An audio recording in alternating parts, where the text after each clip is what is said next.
One day in winter, as I came home, my mother, seeing that I was cold, offered me some tea. She sent out for one of those short, plump little cakes called Petite Madeleine.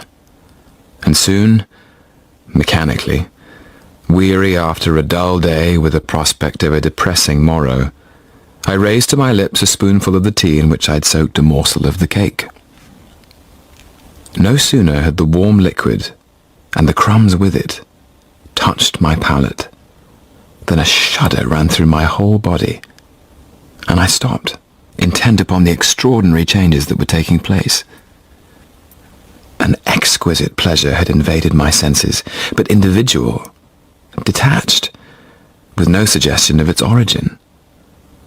And at once, the vicissitudes of life had become indifferent to me, its disasters innocuous, its brevity illusory, this new sensation having had on me the effect which love has of filling me with a precious essence. Or rather, this essence was not in me, it was myself. I put down my cup and examined my own mind. I place in position before my mind's eye the still recent taste of that first mouthful, and I feel something start within me, something that leaves its resting place and attempts to rise, something that has been embedded like an anchor at a great depth. I do not know yet what it is, but I can feel it mounting slowly. I can measure the resistance. I can hear the echo of great spaces traversed.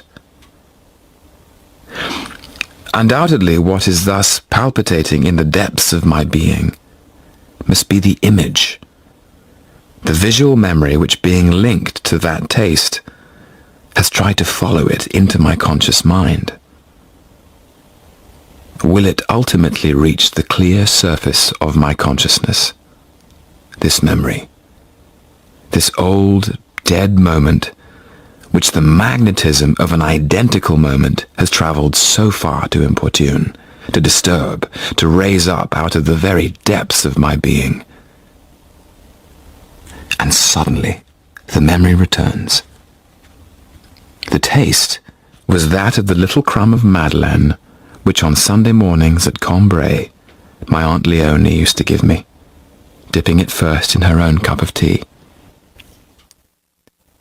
When from a long distant past nothing subsists, after the people are dead, after the things are broken and scattered, still, alone, more fragile but with more vitality, more unsubstantial, more persistent, more faithful, the smell and taste of things remain poised a long time, like souls, ready to remind us, waiting and hoping for their moment amid the ruins of all the rest, and bear unfaltering, in the tiny and almost impalpable drop of their essence, the vast structure of recollection.